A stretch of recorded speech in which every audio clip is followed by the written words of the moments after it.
মাননীয়া কখনো বলেছিলেন ডবল ডবল চাকরির কথা।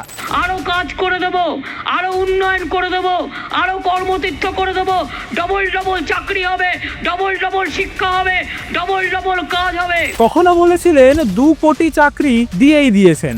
আর আমাদের আমলে আমরা কিন্তু 2 কোটি লোকের চাকরি দিয়েছি এবং আমরা অনেক কর্মসংস্থান করেছি। ধাপ পিটিয়ে যুবশ্রী প্রকল্প চালু করেছিলেন, কিন্তু এই এত কিছুর ফল শূন্য। কোথায় গেল ডবল ডবল চাকরি?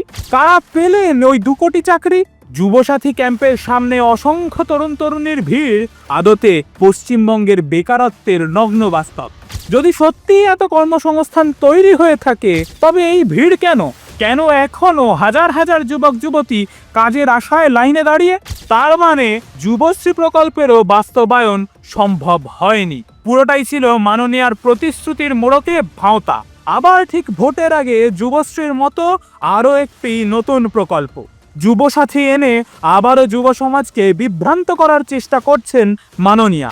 বাংলার যুব সমাজের ভবিষ্যৎ নিয়ে স্বার্থসিদ্ধির রাজনীতি আর নয়, চাই স্থায়ী ও স্বচ্ছ কর্মসংস্থানের অধিকার।